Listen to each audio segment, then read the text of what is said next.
Nosotros hoy vivimos en en una de las grandes épocas de la falsificación.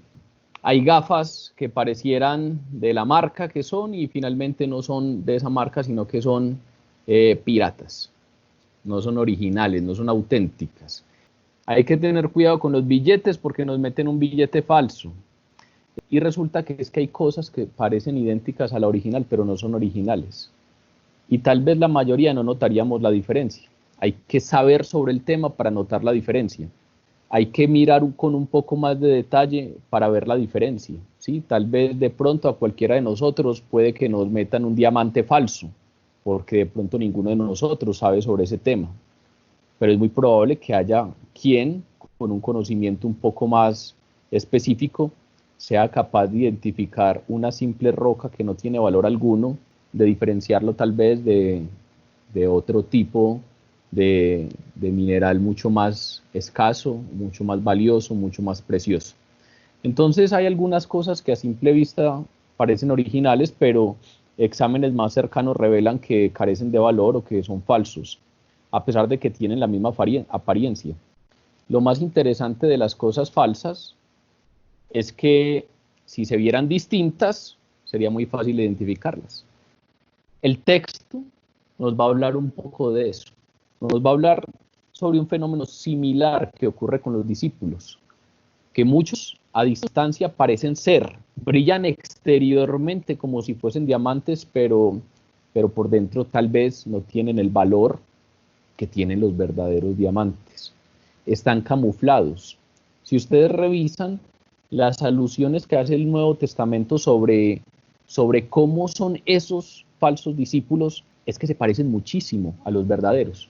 Normalmente la palabra no nos habla de los falsos discípulos, sobre aquellos que están totalmente contrarios a los caminos de Dios, sino que nos hablan a partir de aquellos que se parecen mucho. Y entonces, por ejemplo, nos habla de la cizaña en medio del trigo, que crece en el mismo lugar, que incluso a veces es difícil diferenciar el uno del otro, pero hay que separarlos.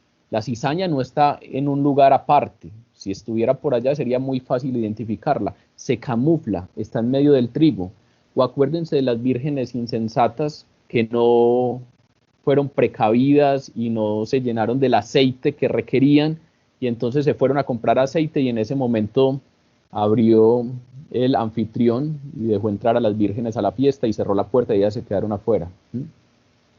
Ellas también estaban velando, ellas también querían entrar a la fiesta, ellas también estaban esperando a que el Señor abriera la puerta. Es decir, tienen un montón de características que se asemejan a aquellas vírgenes que sí entraron, a las vírgenes precavidas, pero son pequeñas las diferencias que finalmente hacen o marcan la diferencia fuerte, y es que se quedaron por fuera. Frente a los seguidores de Jesús, la palabra nos dice directamente que hay algunos que parecen estar, pero a la larga abandonarán la comunidad de creyentes, que hay algunos que parecen estar, pero finalmente se están engañando a sí mismos y engañan a los demás porque realmente no están. Son como esos juguitos de cajita que nos venden hoy en día, que las propagandas dicen sabor artificial idéntico al natural. Es decir, es falso, pero lo falseamos de la mejor manera posible para que pareciera natural. Parecen, pero no son. Este texto que vamos a revisar hoy muestra que no todos los creyentes y no todos los seguidores son verdaderos, pero también nos muestra que todos los creyentes son discípulos. Es decir, los discípulos, cuando estamos hablando de discípulos acá, no estamos hablando de una clase especial de cristianos que buscan de una manera muy activa la santificación, no. El texto de hoy nos deja totalmente claro que todos los cristianos son discípulos verdaderos o no son cristianos. Vamos entonces, como les dije, a estudiar un poco los versículos del 16 al 29. Al anochecer, descendieron sus discípulos al mar, y entrando en una barca, iban cruzando el mar hacia Cafarnaún. Estaba ya oscuro, y Jesús no había venido a ellos. Y se levantaba el mar con un gran viento que soplaba. Cuando habían remado como 25 o 30 estadios, vieron a Jesús que andaba sobre el mar y se acercaba a la barca, y tuvieron miedo. Mas él les dijo: soy yo, no temáis. Ellos entonces con gusto lo recibieron en la barca, la cual llegó enseguida a la tierra a donde iban. El día siguiente, la gente que estaba al otro lado del mar vio que no había habido allí más que una sola barca y que Jesús no había entrado en ella con sus discípulos, sino que éstos se habían ido solos. Pero otras barcas habían arribado de Tiberias, junto al lugar donde habían comido el pan, después de haber dado gracias al Señor. Cuando vio pues la gente que Jesús no estaba allí, ni sus discípulos, entraron en las barcas y fueron a Cafarnaún buscando a Jesús. Y hallándole al otro lado del mar le dijeron: Rabí, ¿cuándo llegaste acá? Respondió Jesús y les dijo: de cierto os digo que me buscáis, no porque habéis visto las señales, sino porque comisteis el pan y os saciasteis. Trabajad, no por la comida que perece, sino por la comida que a vida eterna permanece, la cual el Hijo del Hombre os dará, porque a éste señaló Dios el Padre.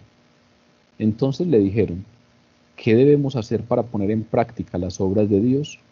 Respondió Jesús y les dijo: esta es la obra de Dios, que creáis en el que Él ha enviado. Vamos entonces a basarnos en esos textos para mirar el contraste del que les hablé, lo auténtico y lo falso, y vamos a comenzar hablando un poco de la respuesta de los verdaderos discípulos. La palabra nos habla entonces de este primer relato, un relato en el cual Jesús camina sobre el agua. Pues bien, hemos hablado en otros momentos que Juan, de una manera muy selectiva, toma solo algunos cuantos milagros, 7 milagros. El caminar sobre el agua es la quinta señal milagrosa que es registrada por Juan en su evangelio. Ya hemos visto 4 antes. Recuerden que arrancamos con las bodas de Caná, el milagro en las bodas de Caná. También está la sanación de un hijo de un oficial romano. También está el paralítico que ha sido sanado. También está la alimentación de aquella multitud el día anterior a este. Y ahora pues tenemos el quinto milagro, o la quinta señal milagrosa que es registrada por Juan en su evangelio, que es caminar sobre el agua. Y como todas las señales milagrosas que registra Juan, lo hace con un propósito específico, y es revelar que Jesús es Dios, que tiene poder sobre cualquier cosa, en este caso tiene poder sobre las leyes de la naturaleza, y que revelando esa señal que Jesús es Dios, creamos en Dios y seamos salvos. Ese, saben todos ya, que es el propósito por el cual escribe Juan. Comencemos entonces con este primer texto. Nos dice la palabra que al anochecer descendieron sus discípulos al mar y entraron en una barca e iban cruzando hacia Cafarnaún. Nos dice también que ya estaba oscuro, y nos dice también que Jesús no había llegado, no había ido con ellos. Y que en medio de ese viaje hacia Cafarnaún se levantó el mar con un gran viento que soplaba, y ellos habían remado como 25 o 30 estadios apenas, esos son más o menos unos 2 o 3 kilómetros, y cuando estaban en esas vieron a Jesús que andaba sobre el mar y se acercaba a la barca y tuvieron miedo. ¿Qué ha pasado acá? Cuando Jesús se da cuenta que van a hacerlo rey, despide a la multitud después de haberlos alimentados y también despacha a sus discípulos. También monta a sus discípulos y les dicen que se vaya. En otros, este mismo texto está en otros evangelios, en el de Mateo y en el de Marcos. Vamos a ir revisando algunos detalles que dan esos otros 2 evangelios, porque en el evangelio de Mateo, por ejemplo, nos dice que Jesús despacha a sus discípulos y les dice que vayan a Betsaida. Entonces, Jesús, sabiendo que lo van a hacer rey, despacha a la multitud y manda a sus discípulos a que se monten en una barca y lo esperen en algún lugar, mientras él se retira solo al monte a orar. Los discípulos, imagínenselos, muy seguramente estaban emocionados por la respuesta del pueblo. Ellos están hace muy poco siguiendo a Jesús, seguramente creen realmente que Él es el Salvador, y por fin se están dando cuenta que la gente está reconociendo eso. Es decir, por fin se están dando cuenta que el movimiento del cual hacen parte está siendo reconocido por los demás, está recibiendo el honor que es debido. Jesús les había enseñado en otros momentos a orar por la venida del reino, y entonces es muy probable que para los discípulos, con estas cosas que les están pasando, esa oración estaba siendo respondida. por fin nos están aceptando, por fin la gente va a empezar a creer, por fin las multitudes nos van a seguir. Y lo primero que hace Jesús con eso fue alejar a los discípulos de esa situación, porque conocía sus corazones y no querían que fueran arrastrados por el entusiasmo superficial de la multitud. Es muy probable que los discípulos no entendieran por qué Jesús los estaba despidiendo. Es muy probable que no entendieran por qué estaba frustrando esa euforia que tenía el pueblo, pero aún así le obedecieron, se montaron en la barca y se dirigieron a Betsaida, que estaba muy cerca de ese lugar en donde se dio la alimentación de los 5.000. Y al parecer, según lo que dice el texto de Mateo y de Marcos, planeaban encontrarse con Jesús allí en Betsaida y luego ir a la ribera occidental del mar de Galilea, que es donde queda Cafarnaúm. Entonces, anocheció, los discípulos descendieron al mar, entraron en la barca. Es muy probable que cuando nos dicen que anocheció, es porque ya habían ido a Betsaida, habían esperado a Jesús, Jesús no había llegado y entonces ellos, sabiendo que ya se estaba haciendo tarde, descendieron a la barca y se fueron solos para Cafarnaúm, sabiendo que muy probablemente Jesús se les uniría allí. No había llegado Jesús, entraron solos y allí se desata esto que nos narra el Evangelio. ¿Se da en dónde? En lo que se denomina el mar de Galilea. El mar de Galilea realmente es muy pequeño, solo tiene unos 21 kilómetros de largo. No se imaginen, es un océano inmenso, es pequeño, pero tiene una particularidad que es muy interesante, y es que está 210 metros debajo del nivel del mar, y alrededor tiene unos montes o unas colinas muy elevadas que se levantan a más de 600 metros sobre el nivel del mar. ¿Qué pasa ahí?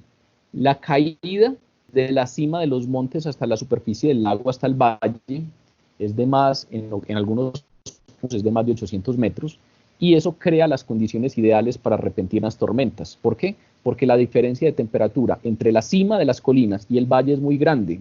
El aire arriba es muy fresco, mientras que abajo hay un clima tropical, y entonces estas diferencias de temperaturas crean fácilmente tormentas tropicales que suelen ser muy violentas. Eso es con lo que se encuentran entonces los discípulos. Sobre todo si van en una barca pequeña, pues esas tormentas pueden crear situaciones muy peligrosas. Sin embargo, estas tormentas no son escasas, son tormentas muy comunes en este tipo de lugares. Es más, a los discípulos es la segunda vez que les pasa, pero esta segunda que les ocurre tiene algunas características. La primera es que no estaba Jesús y la segunda es que esta pareciera ser mucho más larga. Juan, que es un testigo ocular, Juan iba en esa barca, recuerda directamente que se levantaba el mar y que había un gran viento que soplaba. Y los otros dos evangelios nos dicen que el viento era tan poderoso que alejó a la barca muchísimo de tierra, que casi que estaban ya en medio del mar. Y a pesar de que la barca estaba siendo azotada por las olas, pues los discípulos se dedicaron a remar y a remar con gran fatiga, según el Evangelio de Marcos. Estaban remando contra el viento, es decir, en esta situación no importaba que esa barca tuviera velas, no servían de nada porque los discípulos estaban remando contra el viento y estaban entonces intentando desesperadamente alcanzar la costa o la ribera a la que se iban, que era la occidental. Era un proceso dolorosamente lento. Hay algunos datos muy interesantes en los evangelios.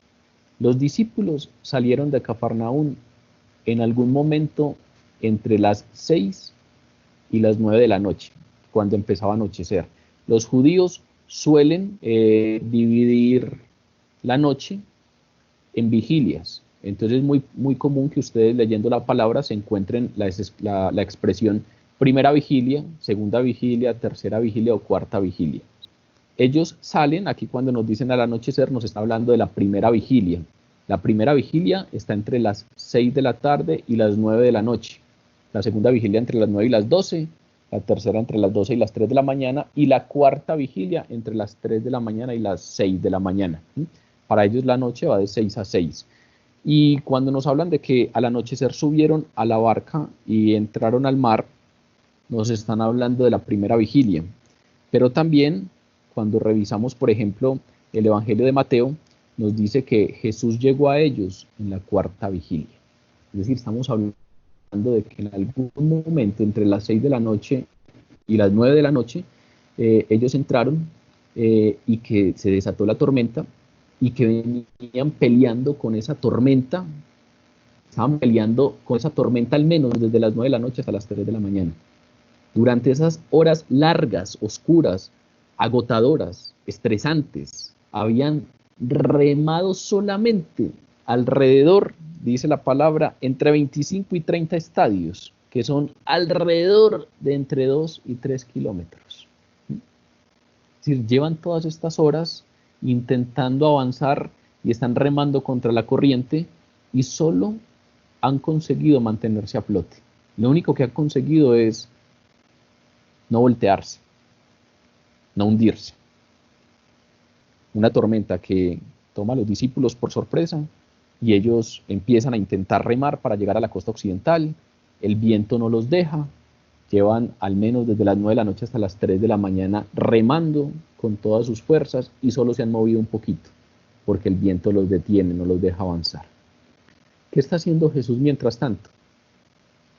Pues según los evangelios de Mateo y de Marcos, Jesús mientras tanto estaba solo en la montaña orando. Muy seguramente estaba pensando en otra tormenta. Jesús muy seguramente sabía lo que se venía al día siguiente. Luego, posiblemente dentro de 8 días, vamos a darnos cuenta de la tormenta que se viene para el ministerio de Jesús después de un discurso que él da, después de esta tormenta por la que pasan. Él está orando muy seguramente en comunión con el Padre, muy seguramente pensando en lo que ocurriría el próximo día, muy seguramente pensando en su discurso. E imagínense lo que podían estar pensando los discípulos. Precisamente les ocurre esto cuando Jesús no está en la barca. Esa es una de esas situaciones que cuando uno se lee la palabra se da cuenta que no es la única situación que se menciona.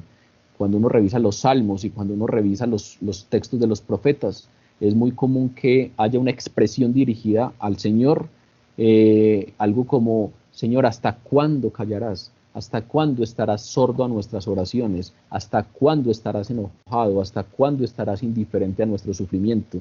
¿Hasta cuándo no responderás nuestros clamores? Es decir, en muchas ocasiones, cuando llega la tormenta, cuando viene el día difícil, cuando llega el momento difícil, pues pareciera que estuviera ausente Jesús. Sin embargo, este texto nos deja muy claro que el pastor nunca se olvidó de sus discípulos, sino que con sabiduría infinita planeaba ayudarlos en el tiempo perfecto. Finalmente, a la 4ª vigilia de la noche, según el Evangelio de Marcos, miró Jesús hacia el mar y los vio remando y se apresuró a rescatarlos. La soberanía, la omnipotencia, la omnisciencia divina nunca actúan deprisa. Jesús sabía lo que iba a pasar, Jesús sabía cómo iba a reaccionar él, Jesús tenía todo el poder para hacerlo, pero nunca actuó deprisa. Oró mientras tenía que orar y luego a la 4ª vigilia de la noche miró hacia el mar, los vio remando y se apresuró a rescatarlos. Y por supuesto los discípulos no tenían ni idea lo que iba a hacer Jesús. Pues de repente, en la oscuridad, con un viento arremolinado, imagínenselo, el furor de las olas, vieron a Jesús que andaba sobre el mar y se acercaba a la barca. Habían luchado por horas, pero habían avanzado poco. Sin embargo, él caminaba sin esforzarse hacia el vendaval. Si ustedes revisan el Evangelio de Marcos, que este mismo texto está en el capítulo 6, dice un datico que no nos da Juan, y es que Jesús se movía tan rápido que a los discípulos les pareció que Jesús quería adelantárseles. Jesús también viene de Betsaida, viene de donde se multiplicaron de la ribera oriental del mar de Galilea, de donde multiplicó los panes. También se dirige a la ribera occidental, es decir, él también se dirige a Cafarnaún. Entonces él también está caminando contra el viento, pero según el Evangelio de Marcos, él se movía tranquilo, parecía que fuera a adelantárseles. El viento no tenía el poder de frenarlo como si lo tenía con la barca. Y fuera de eso, pues con todo ese viento, con la bruma, con la neblina, con el agua salpicando, pues finalmente los discípulos no reconocieron esa figura misteriosa que venía caminando y se asustaron. No olviden un detalle importante en todo este texto, y es que la mayoría de los discípulos eran pescadores de profesión. Al menos 7 de los discípulos de Jesús eran pescadores. Y estaban acostumbrados a estar en ese tipo de lugares de noche. Y estaban acostumbrados a que les vinieran climas difíciles estando allí en el mar de noche. Entonces, la tormenta debería ser suficientemente fuerte como para que ellos tuvieran temor. Pero aún más preocupados por las olas, estaban preocupados porque pues, no estaban acostumbrados a ver figuras humanas caminando sobre el agua. Unos pescadores que están en medio de una tormenta, están preocupados por la tormenta, pero se mueren del miedo es porque al parecer están viendo una figura que se les está acercando y ellos creen que es un fantasma. El bien inesperado que se les está acercando, ellos lo cambiaron por mal. Ese es un tema muy interesante porque a veces nos ocurre a nosotros eso mismo. A veces lo que por fe sería un motivo de gozo intenso, la incredulidad hace que cause alarma. Es decir, si ellos reconocieran que ese es Jesús, estuvieran saltando en una pata de la felicidad, pero como no le reconocen, gritan alarmados y muertos de miedo porque viene un fantasma. Y resulta que lo que está pasando ahí es una señal. Y vuelvo y repito, como todos los milagros de Jesús, caminar sobre el agua no es simplemente un truco mágico frívolo de Jesús, sino que Jesús lo hace dando una prueba visible y dramática de que es el controlador del universo, de que es Dios y de que a Él lo acompañan señales que nadie más puede tener. Soy yo, no temáis. Y ellos entonces con gusto le recibieron en la barca, la cual llegó enseguida a la tierra donde iban. Como ya dijimos, los 12 respondieron con mucho terror ante la aparición de Jesús. No había una explicación natural para eso que estaban viendo, pero el Señor los tranquilizó. Soy yo, tened ánimo, dice Mateo. Soy yo, no temáis, dice Juan. Los 12 estaban anhelando que Jesús llegara, como hacen los verdaderos discípulos. Les había sobrevenido una tormenta sin Él y anhelaban que estuviera con ellos. Ya les había pasado una vez y sabían que si Jesús estaba ahí en la barca, Jesús le podía ordenar al viento y a las olas que se detuvieran. Pero esta vez era diferente porque Jesús no estaba en la barca. Anhelaban que estuviera ahí. Muy seguramente habían sido reacios a dejarlo aparte cuando Él los despidió de la multitud. Si uno revisa el Evangelio de Mateo y de Marcos, no estamos haciendo mucho énfasis en ello, pues porque nos estamos centrando en el relato de Juan, pero cuando uno revisa con detenimiento el Evangelio de Mateo y de Marcos, cuando Jesús les dice que se vayan a los discípulos, literalmente el verbo que se utiliza significa obligar o forzar. Cuando les dice, váyanse, yo después los alcanzo, le toca a Él obligarlos porque ellos no quieren dejarlo, están reacios a emprender un viaje sin Él. El Evangelio de Mateo dice, entonces le respondió Pedro y dijo, Señor, si eres tú, manda que yo vaya a ti sobre las aguas. Y Él le dijo, ven. Y descendiendo Pedro de la barca, andaba sobre las aguas para ir a Jesús, pero al ver el fuerte viento tuvo miedo y comenzando a hundirse dio voces diciendo, Señor, sálvame. Y al momento Jesús extendió la mano, asió de él y le dijo, hombre de poca fe, ¿por qué dudaste? Ese relato, aunque no está aquí en el Evangelio de Juan, lo quise traer a colación porque el relato de Pedro hundiéndose y el relato de Pedro queriendo ir al encuentro de Jesús manifiesta el estado mental de los 12. Eso que tiene Pedro no es fe, sino precipitación. Es esa desesperación que hace que saltemos a veces de un efecto que nos paraliza al gozo extravagante e insensato. Jesús aceptó la propuesta de Pedro y Pedro experimentó entonces su propia debilidad, experimentó que se hundía. Es decir, el mismo que le dijo a Jesús, si eres tú, manda que yo vaya a ti, es el mismo que luego, en la crisis final del ministerio de Jesús, le dijo, Señor, estoy dispuesto a ir contigo no solo a la cárcel, sino a la muerte. Y unas horas después lo estaba negando 3 veces. ¿Para qué traigo eso a colación? No para rajar de Pedro, sino para que seamos conscientes del estado mental de los 12.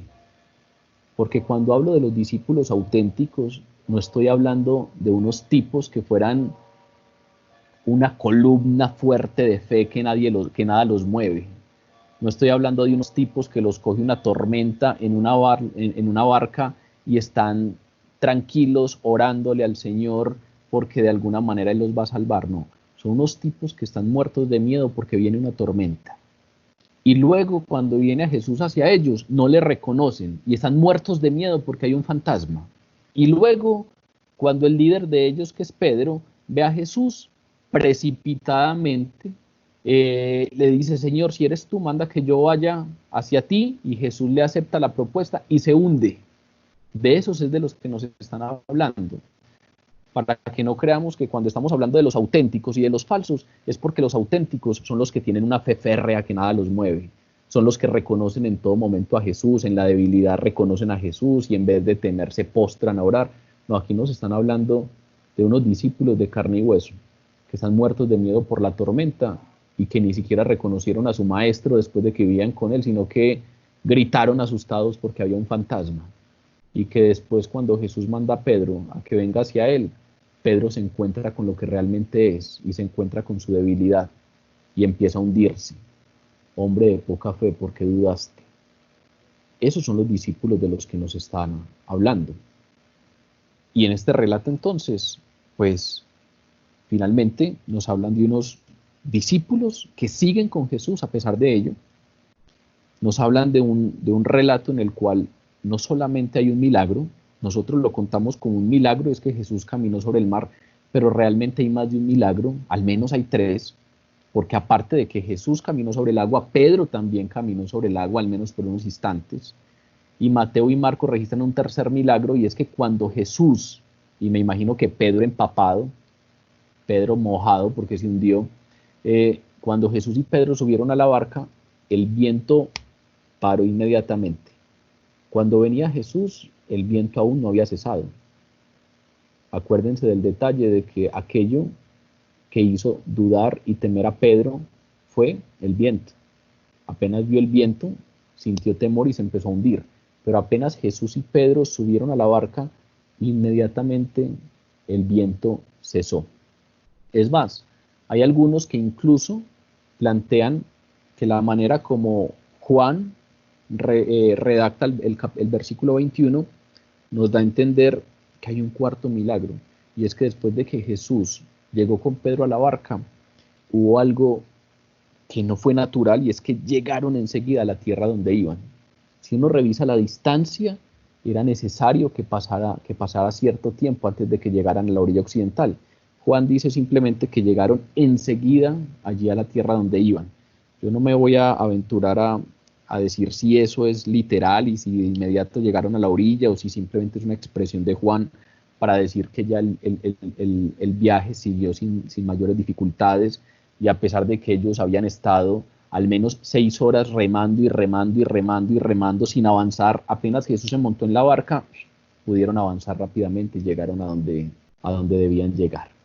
Completamente asombrados los que estaban en la barca, vinieron y le adoraron diciendo: verdaderamente eres el Hijo de Dios. Copien por ahí en algún lado Mateo 14 y Marcos 6. Y esta semana se leen otra vez este texto en esos 2 evangelios para que vean algunos otros detalles que estos 2 evangelistas nos dan. Los detalles de Mateo en este sentido son muy interesantes, porque Mateo dice literalmente: apenas los que estaban en la barca, es decir, los otros 11, vieron a Jesús, se postraron ante él y le adoraron diciendo: verdaderamente eres el Hijo de Dios. ¿Cuál fue la respuesta de los 12? La única respuesta apropiada ante Jesús es caer delante de él en adoración. Así como lo hicieron los sabios en su nacimiento, los reyes magos, cuando Jesús nació, así como lo hizo la mujer cananea, de la que nos habla el Evangelio, así como nos habla que el texto de aquel ciego al que Jesús sanó. Recuerden también la historia de aquellos 10 leprosos que sanó Jesús y solo uno se devolvió y se postró delante de él a darle gracias. Y recuerden a la mujer que fue a la tumba el día de la resurrección que se postró. Y recuerden a Tomás, el discípulo que dudó, pero que después se postró delante de él y le dijo, mi Señor, mi Salvador. Y acuérdense de los otros 11 discípulos que se postraron delante de él cuando lo vieron resucitado. La única respuesta apropiada delante de Jesús es venir delante de él en adoración, reconociéndolo como Señor. Los 12 estaban maravillados por el milagro de Jesús, pero ¿cuál fue la respuesta? Adoración. ¿El milagro es importante? Sí, el milagro es importante, pero el milagro es una señal. Las señales que hacen nos señalan algo. Y los verdaderos discípulos no se quedaron con la señal. Los verdaderos discípulos miraron hacia donde la señal, valga la redundancia, señalaba. ¿Y qué era lo que esa señal estaba señalando? Les estaba mostrando que verdaderamente estaban ahí con el Hijo de Dios. ¿Y qué hay que hacer en esos casos? Pues postrarse y adorarle. En cambio, el texto nos habla de otros, unos seguidores de Jesús que también tienen mucho interés en él, pero que al parecer tienen respuestas diferentes. Desde el versículo 22 al 29, el Evangelio nos habla de esos otros seguidores. El día siguiente, la gente que estaba al otro lado del mar vio que no había allí más que una sola barca y que Jesús no había entrado en ella con sus discípulos, sino que estos se habían ido solos. Pero otras barcas habían arribado de Tiberias junto al lugar donde habían comido el pan después de haber dado gracias al Señor. Cuando vio pues la gente que Jesús no estaba allí ni sus discípulos, entraron en las barcas y fueron a Cafarnaúm buscando a Jesús. Y hallándole al otro lado del mar le dijeron, Rabí, ¿cuándo llegaste acá? Respondió Jesús y les dijo, de cierto os digo, que me buscáis, no porque habéis visto las señales, sino porque comisteis el pan y os saciasteis. Trabajad, no por la comida que perece, sino por la comida que a vida eterna permanece, la cual el Hijo del Hombre os dará, porque a este señaló Dios el Padre. Entonces le dijeron, ¿qué debemos hacer para poner en práctica las obras de Dios? Respondió Jesús y les dijo, esta es la obra de Dios, que creáis en el que Él ha enviado. El relato de Juan sigue contrastando. Nos pone de contraste fuertemente a esa respuesta de los 12 que nos acaba de mencionar, la respuesta de la multitud a la que Jesús el día anterior había alimentado. Esta multitud había sido testigo del poder creador divino. También se les había dado una señal, pero en lugar de responder con adoración sincera, recuerden que lo que ellos querían hacer era tomar a la fuerza a Jesús y hacerlo rey. ¿Qué ha pasado acá? Jesús cruzó el mar de Galilea durante la noche con sus discípulos, se fueron hacia la playa occidental, que recuerden que es la ribera más concurrida. Ellos acaban de irse, se habían ido para la ribera oriental, lo vimos hace 8 días, porque querían retirarse un poco a un lugar en donde no tuvieran tanta gente, pero hasta allá los siguieron. Ahora se van a ir otra vez a Cafarnaúm, que es la ribera occidental. Durante la noche Jesús viajó con sus discípulos y al día siguiente, otra vez, aquí en el versículo 22, Juan nos lleva al otro lado del mar. En la ribera occidental está Jesús con los discípulos y Juan en el relato nos trae otra vez hasta playa oriental, a la ribera oriental. ¿Por qué? Ahí hay un montón de personas que han experimentado las sanidades de Jesús. Recuerden que aunque Juan no habla de sanidades, los otros evangelios en los que en todos está este texto de la multiplicación de los panes, habla de que Jesús primero sanó a todos los que dentro de la multitud estaban enfermos y luego los alimentó.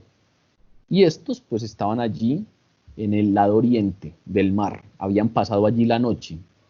Y en la mañana habían ido a buscar a Jesús con la esperanza de obtener más de esto, muy probablemente obtener más comida gratuita, muy probablemente con la intención de hacerlo rey a la fuerza, muy probablemente sabiendo que si él era el rey o el dirigente de ellos, pues tendrían permanentemente una provisión milagrosa.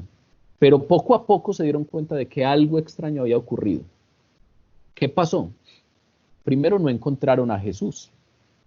Segundo, ellos creían que allí estaría Jesús. ¿Por qué? Pues porque recordaron que el día anterior no había allí más que una sola barca, y que esa barca la usaron los discípulos, y que Jesús no había subido con los discípulos. Y entonces, como los discípulos se habían ido, no había quedado barca, entonces ellos estaban seguros que Jesús tendría que estar allí en esa ribera oriental. Fueron y lo buscaron, pero no estaba. Entonces, había un misterio, una pregunta entre ellos, y es: ¿dónde está Jesús si no había partido con los discípulos? Si él no se fue en la barca con ellos, ¿dónde está? Obviamente, pues la multitud no sabía qué era lo que había ocurrido en realidad. Hubo una señal en la noche, pero esa señal Jesús la reservó solo para sus discípulos. Ninguno de esta multitud vio a Jesús caminando sobre el agua. En el versículo 23 nos dan como una especie de paréntesis para nosotros entender un poco más el contexto. Dice: pero otras barcas habían arribado de Tiberias. Recuerden que Tiberias es una ciudad importante de la que hablamos hace 8 días, que había sido fundada en honor de Tiberio, y que poco a poco había empezado a coger cierto auge. Y de esa ciudad, Tiberias, habían arribado varias barcas junto al lugar donde se había comido el pan después de haber dado gracias al Señor. Es decir, lo que nos está diciendo aquí el texto es: solo había una barca, se fueron los discípulos en ella, Jesús se quedó, ellos no tienen idea entonces qué hizo Jesús para irse, no saben dónde está, pero en ese momento arriban varias barcas de Tiberias. Y entonces, ¿qué hacen ellos? Pues cuando vio pues la gente que Jesús no estaba allí ni sus discípulos, entraron en las barcas y se fueron a Cafarnaúm buscando a Jesús. Se transportaron hacia Cafarnaúm. ¿Por qué? Pues allí no estaba Jesús y ellos están buscando a Jesús, añoran a Jesús. Vean que hay ciertas características similares. Recuerdan que los discípulos también anhelan la presencia de Jesús.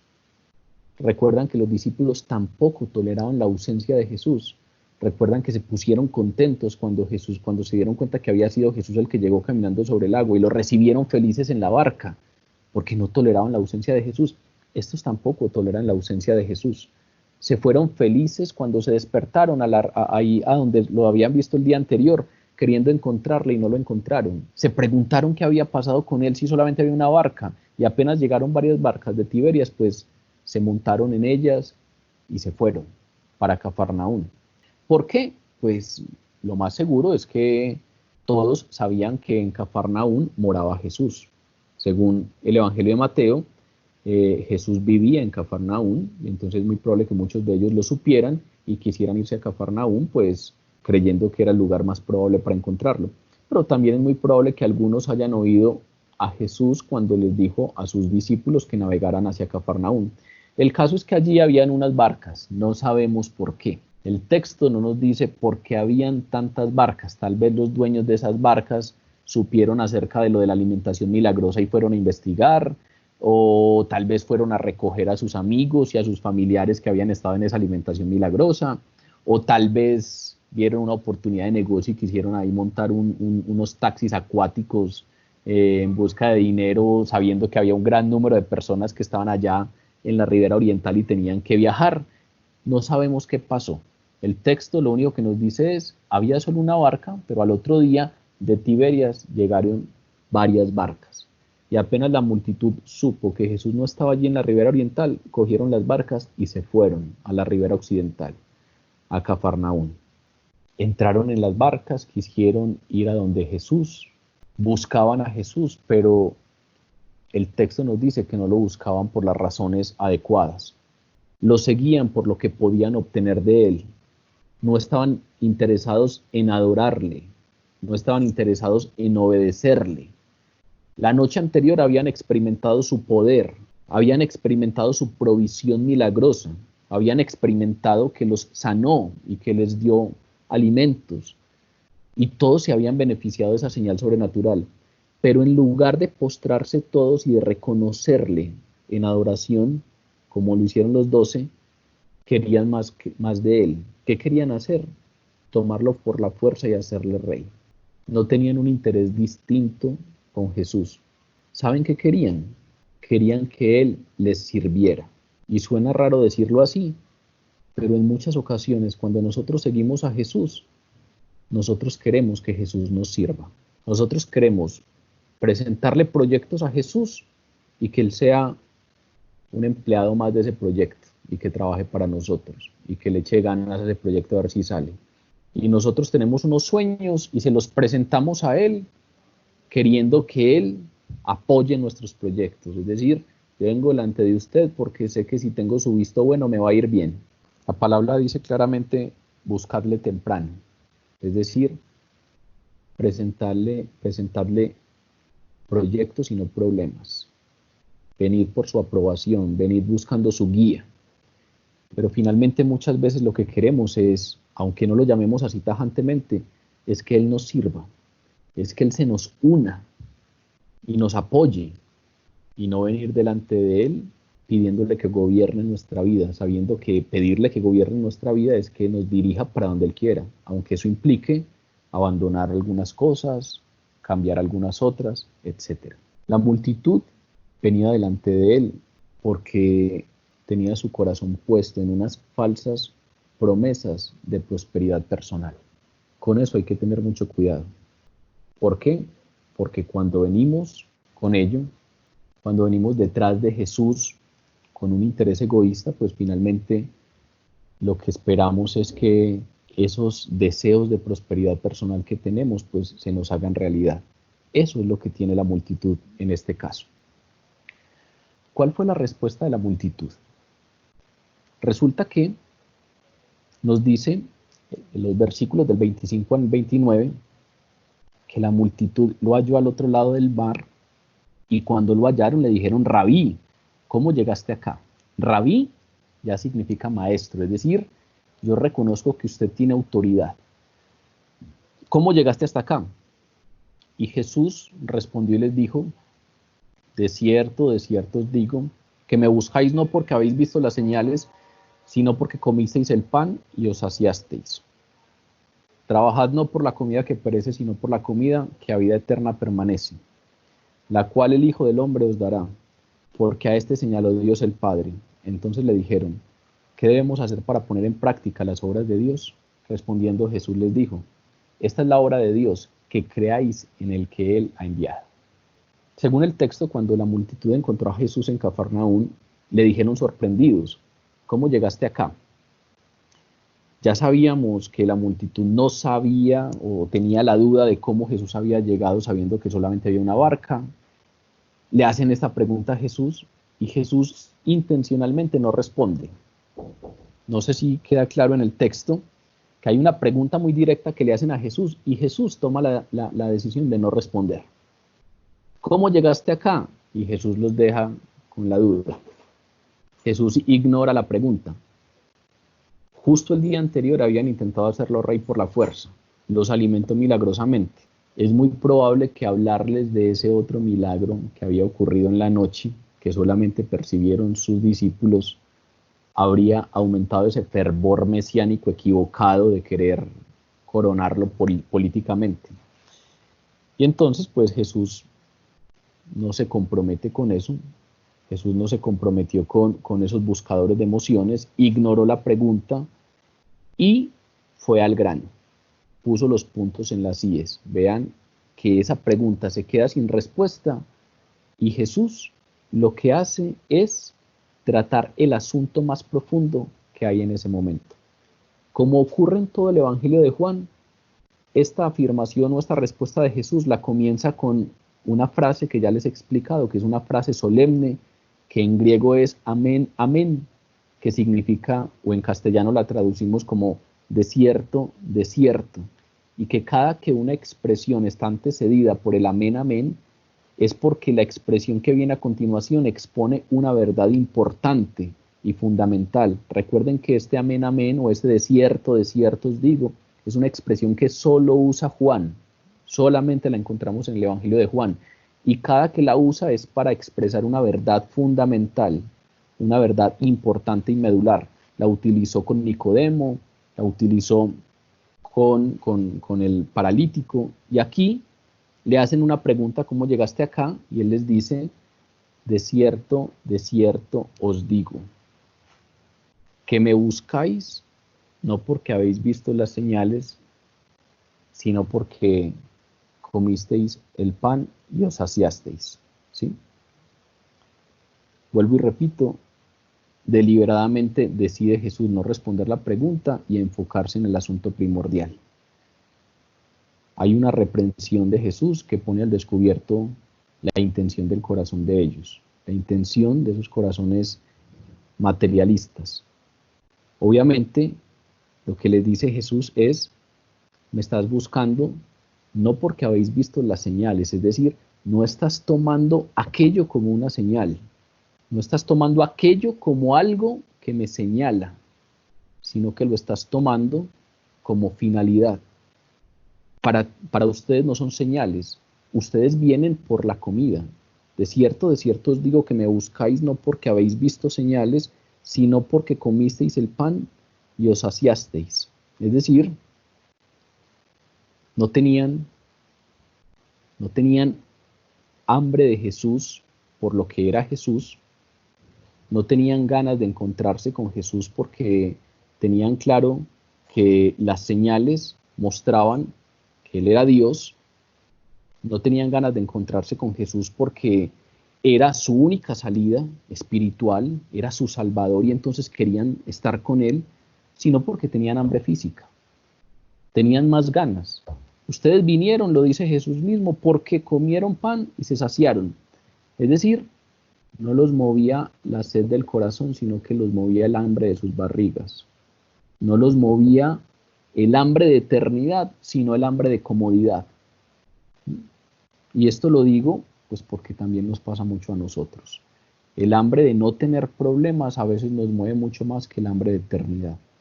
¿Qué pasó? Confundieron la señal con lo señalado.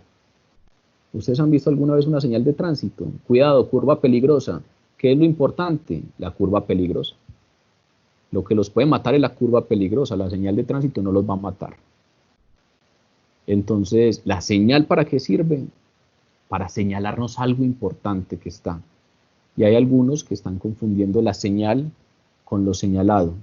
Habían sido testigos de las señales que Jesús había realizado, pero no captaron las implicaciones espirituales de esas señales.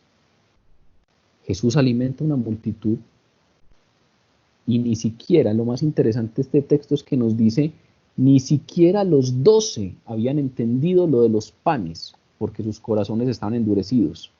Ni siquiera los 12. Nadie había entendido finalmente qué era lo que había pasado con esa alimentación de los 5,000. Simplemente parecía que Jesús había alimentado a un montón de gente, que Jesús había hecho un milagro, pero no habían comprendido la totalidad de lo que pasaba. Si ustedes revisan el Evangelio de Marcos, creo que en ese punto sí es importante que lo revisemos, Marcos 6, que les dije que se lo leyeran, es un punto interesantísimo porque en el versículo 52 dice, viéndole ellos andar sobre el mar pensaron que era un fantasma y gritaron porque todos le veían y se turbaron, pero enseguida habló con ellos y les dijo, tened ánimo, soy yo, no temáis. Y subió a ellos en la barca y se calmó el viento y ellos se asombraron en gran manera y se maravillaron porque aún no habían entendido lo de los panes por cuanto estaban endurecidos sus corazones. Es decir, Marcos como que nos estaba intentando decir, ni siquiera los 12 habían entendido qué había pasado en esa multiplicación, sino hasta después de la tormenta. La tormenta sirvió para que los 12 vinieran y se postraran delante de Jesús y le dijeran, verdaderamente eres el Hijo de Dios, mucho menos la multitud. ¿Qué les dice Jesús a la multitud? En lugar de trabajar por la comida que perece, la comida física, vayan en pos de la comida que a vida eterna permanece. Es decir, conciencia de eternidad, lo que acabamos de hablar. Pongan toda su atención en el reino de Dios y su justicia, y todo lo demás será añadido. Claro, Él es consciente de la necesidad de alimento físico. Claro, a Él le interesa mucho nuestro bienestar físico, pero le interesa mucho más nuestro bienestar espiritual. Recuerden la conversación que había tenido con la mujer samaritana. A Él le interesa la sed. Está hablando con la samaritana para que le dé agua, pero le interesa más el bienestar espiritual y entonces termina diciendo a la samaritana, si tú supieras quién te habla, le pedirías a Él y Él te daría el agua que salta para vida eterna. ¿Cuál es la respuesta de la multitud? Jesús les da una orden o les da un mandamiento: vayan tras la comida imperecedera de vida eterna. ¿Y cuál es la respuesta de la multitud? ¿Qué debemos hacer para poner en práctica las obras de Dios? Es decir, están filtrando las palabras de Jesús por medio de sus mentes equivocadas y retorcidas, y creían que él hablaba de que ellos tenían que hacer algo para tener vida eterna. Y no. ¿Qué era aquello que tenían que hacer para tener vida eterna? Igual que el joven rico le preguntaba a Jesús: ¿qué tengo que hacer para tener vida eterna? Y también aquel intérprete de la ley que se levantó y le dijo a Jesús para probarle: Maestro, haciendo que heredaré la vida eterna. ¿Por qué? Porque los judíos conocían aquello de buscar la vida eterna por medio de su religión. Para ellos era una pregunta usual. Jesús respondió su pregunta mostrándole que la única obra aceptable para Dios era creer en el que le ha enviado. ¿Qué debemos hacer para poner en práctica las obras de Dios? ¿Qué debemos hacer para tener una relación con Dios? ¿Qué debemos hacer para tener vida eterna? ¿Cuál es la respuesta de Jesús? Esta es la obra de Dios, que creáis en el que Él ha enviado. ¿Qué es lo que tenéis que hacer? Creer. Luego, más adelante, Pablo nos va a rematar en Romanos diciéndonos que la fe no es don de nosotros para que no nos gloriemos, sino que es un don de Dios. Es decir, Pablo nos termina rematando diciéndonos: ni siquiera la fe para creer es de nosotros, es de Dios. Es como ahora en el Día de la Madre, me imagino que si Mateo, me imagino a Mateo pidiéndole plata a Lina para comprarle un regalo a Lina. Es decir, nosotros que somos los hijos de Dios, para creer en Dios necesitamos que Dios nos dé fe. Nosotros, para hacer cualquier cosa delante de Dios, necesitamos que Dios nos lo dé, porque es que nosotros hemos sido creados por Él, y no hay nada que sepamos que Él no nos lo haya dado. No hay ningún don, ninguna habilidad, nada que haya en nosotros que no provenga de Él. Entonces es como el niño pidiéndole plata a la mamá para comprarle un regalo. Necesitamos de Él incluso para creer en Él. La salvación es por gracia, y esto es por medio de la fe, y solo en Cristo Jesús. Por las obras, ningún ser humano será justificado delante de Dios. La buena nueva es que la salvación es un regalo de Dios. Ahora, Jesús aquí habló de obra. Esta es la obra de Dios. ¿Por qué Jesús llamó obra a la fe? Pues, primero porque una persona no puede hacer nada para ser aceptada por Dios. Nada. Ustedes no pueden hacer algo suficientemente grande como para que Dios se fije en ustedes. Dios se ha fijado en nosotros solo por su misericordia, no por nada que nosotros hayamos hecho. Por otro lado, pues, que la aceptación de Dios es tener una relación con Él, y creer, y obedecerle.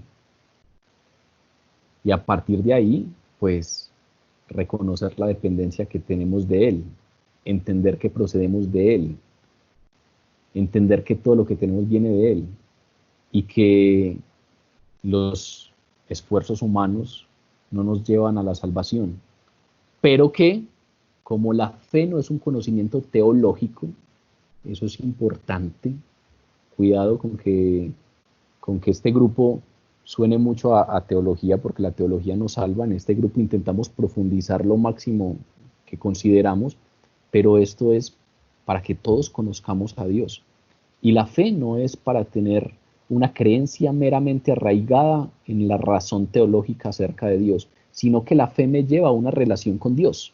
Y cuando tengo una relación con Dios, creo en Él y le obedezco. Y entonces la fe produce buenas obras. Y la fe que no produce obras está muerta. La fe que no produce obras está muerta. Y lo hemos hablado en otros términos. Las buenas obras son frutos, y los frutos se dan naturalmente en función de nuestra naturaleza. Vuelvo y lo repito como lo dije alguna vez. ¿Han visto alguna vez a un árbol de guayabas hacer fuerza para dar una guayaba? Los guayabos dan guayabas naturalmente, porque es su naturaleza. Pero por mucho que se esfuercen, no van a poder dar mangos, porque su naturaleza es dar guayabas, no mangos. Nosotros, por mucho que nos esforcemos, no podemos hacer buenas obras como para descrestar a Dios y cumplir la ley. Pero una vez creemos en Él, Dice la palabra que nuestra naturaleza es transformada y empieza una obra del Espíritu Santo. Y esas obras del Espíritu Santo, una de las obras del Espíritu Santo es nuestra santificación. Y en esa santificación, todos los días va trabajando en nosotros como trabaja un alfarero con su barro y nos va guiando hacia la semejanza de Cristo Jesús. Como dice Pablo en Efesios, algún día alcanzaremos la estatura de Cristo Jesús cuando estemos en la gloria. Mientras tanto, vamos caminando poco a poco, pero vamos caminando. La fe que no produce frutos está muerta. ¿Qué pasó con esta multitud? Tuvieron una señal, siguieron a Jesús, estaban desesperados por encontrarle, pero con los fines equivocados.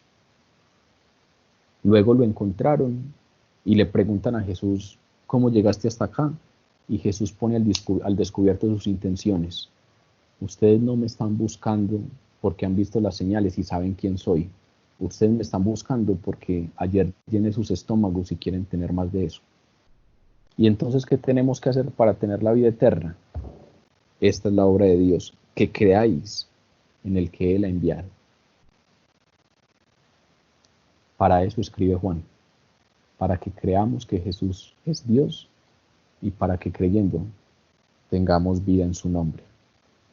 Vamos a darnos cuenta que el resto del capítulo 6 desarrolla la enseñanza de Jesús sobre la comida que permanece para vida eterna. Aquí Él les dijo, trabajad no por la comida que perece, sino por la comida que a vida eterna permanece.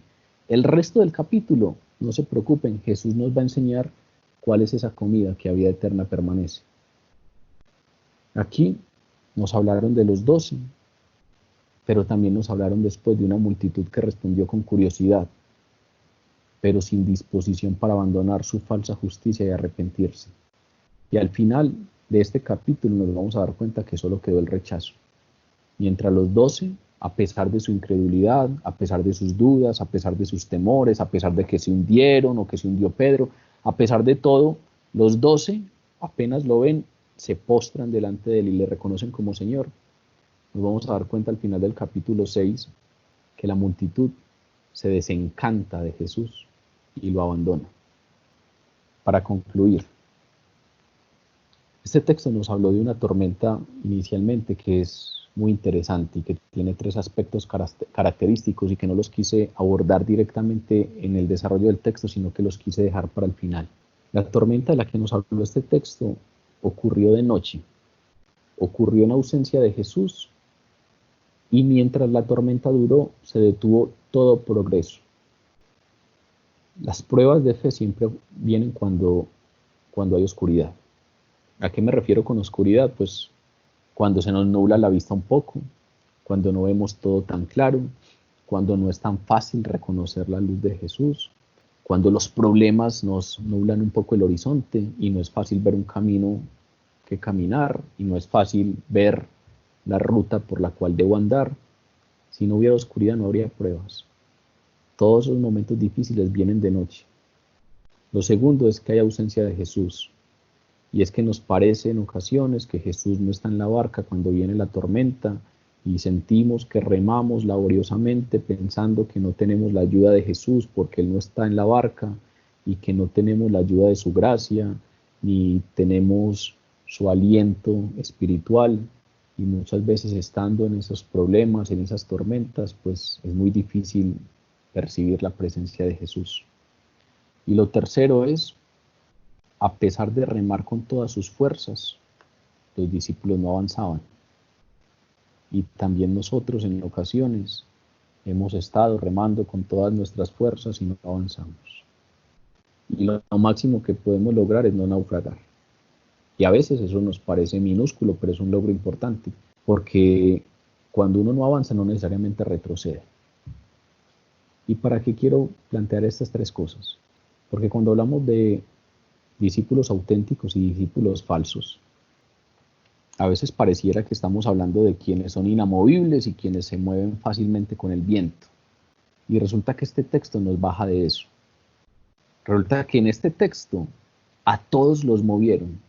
Las tormentas movieron a todos. Por eso quise después ir al Evangelio de Marcos, porque ni siquiera los discípulos habían entendido el porqué de lo del pan.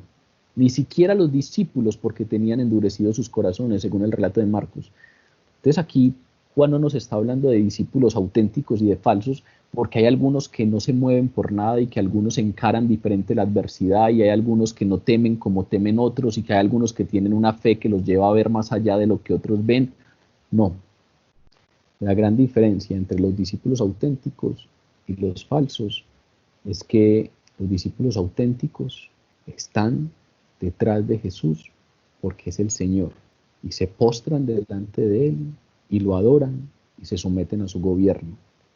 Y el día de mañana pasa algo y estoy muerto de miedo, no importa, pero me someto a su gobierno.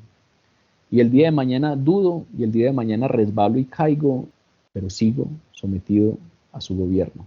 ¿Tenemos una relación con Dios o no? Si sí la tenemos, el texto de hoy es tremendamente confortador. ¿Por qué? Pues porque nos dice, no importa que a veces pases por momentos oscuros en donde no lo veas. No importa que a veces sintas que está ausente. No importa que a veces no avances, que sintas que se detiene todo progreso. Porque el texto de hoy lo único que te dice es, eso no te hace un discípulo falso. Lo que te dice el texto de hoy es, aunque tengas el brazo cansado, reme un poquito más, que Él ya vendrá a calmar la tormenta y a llevarlos a tierra firme. ¿Por qué?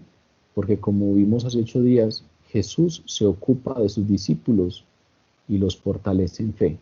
Lo que pasó con esta tormenta preparó a los discípulos para la ausencia del Señor. Lo que pasó en esta tormenta les dio convicción para saber, después de que Jesús había ascendido, que Él seguiría estando con ellos, aún en los momentos de mayor peligro. Y lo que pasó en esta tormenta les ayudó a confiar en el plan de Jesús y en el gobierno de Jesús, aún en los momentos adversos.